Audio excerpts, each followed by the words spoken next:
Ok, continuando con la cápsula del capítulo 3, circuitos combinacionales. Em, Veamos lo que son los circuitos secuenciales. Hemos visto hasta el momento básicamente los elementos de memoria, los latch y los flip-flop, tipo RS o SR y tipo D, para almacenar bits, ¿no?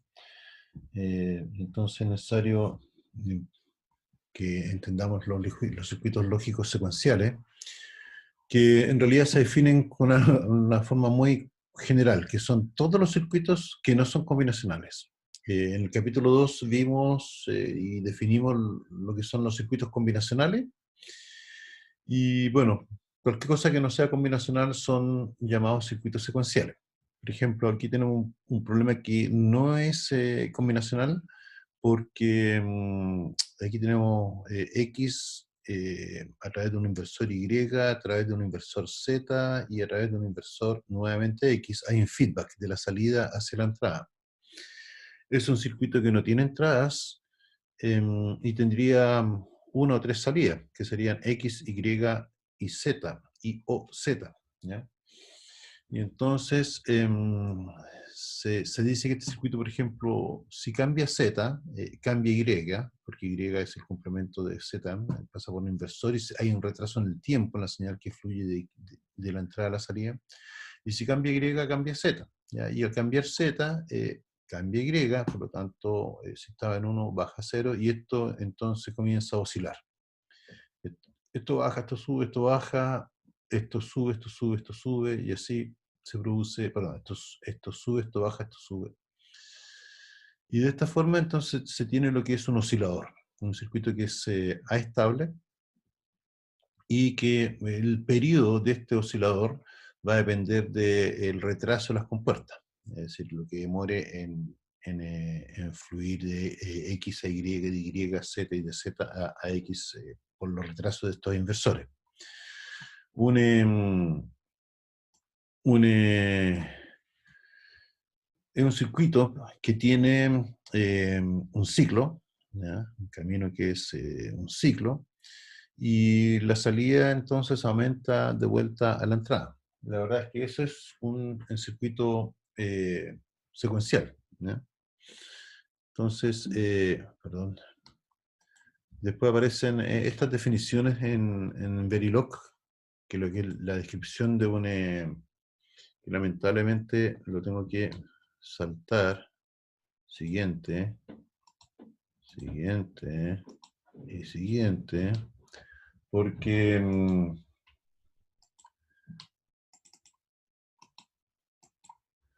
esto no debería estar acá.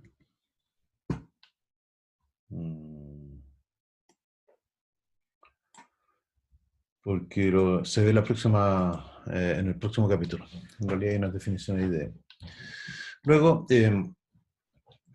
tenemos que el diseño de un circuito secuencial síncrono se hace de la siguiente forma. Bueno, para obtener un circuito secuencial síncrono hay que romper los ciclos, ya estos caminos que son de realimentación, y la forma de romperlos para que no tengan este comportamiento del oscilador que les mostré recién, hay que insertar registros entre medio, ¿ya? En el camino, de tal forma de frenar entonces el flujo de las señales a través del canto reloj, de los flujos del reloj del sistema. Y estos registros van a tener entonces estados del sistema, y van a poder ir avanzando de un estado hacia otro, y esos cambios van a producirse a través del flanco de subida al reloj, ¿ya? Del canto subida. Y de esa forma se obtiene lo que es un circuito síncrono, ¿ya? Y es síncrono con el reloj, y el reloj es el mismo para todos los elementos de memoria del sistema. Las reglas para tener un circuito secuencial síncrono es que cada circuito, cada elemento del circuito cada elemento del circuito o es un registro o es un circuito combinacional. Por lo tanto, vamos a tener circuitos combinacionales y registros. Al menos un elemento del circuito es un registro. Por lo tanto, hay que tener al menos un registro. Si no tenemos registro, no tenemos memoria. Y si no tenemos memoria, no tenemos circuito secuencial. Un circuito secuencial tiene memoria para almacenar estados y eso se hace con registros. O con un flip-flop, al menos un estado. Todos los registros reciben en la misma señal de reloj. Es un reloj único para el cambio de estado al mismo tiempo en todos los elementos de memoria del circuito. Y cada camino que es cíclico, de la salida hacia la entrada, contiene al menos un registro para quebrar ese ciclo. ¿Ya? Bueno, y existen dos formas de diseñar estos sistemas. Uno son las máquinas de estado finito, que lo vemos inmediatamente, y los pipelines, que lo vamos a ver al final de este capítulo cuando veamos paralelismo. Bueno, una máquina de estado finito tiene registro de estados. ¿Ya? Aquí tenemos un registro, este es el siguiente estado y este es el estado actual. Lo estamos leyendo, en este momento estamos viendo en este registro que puede tener una cierta cantidad de estados de entrada y de salida. Entonces sería el siguiente estado que va a ser almacenado en este registro, y aquí estamos viendo el actual. ¿Ya? Entonces almacena el actual y carga el siguiente estado con el flanco de subida del reloj. Y circuitos combinacionales, ¿ya? Que lo que hace es computar el siguiente estado. Por lo tanto, si aquí tenemos el siguiente estado, esto es como, tiene entradas que computan el siguiente estado y que entran acá al registro, y la lógica de salida, que vendría siendo un circuito combinacional que va a depender ya sea del estado actual, ¿ya?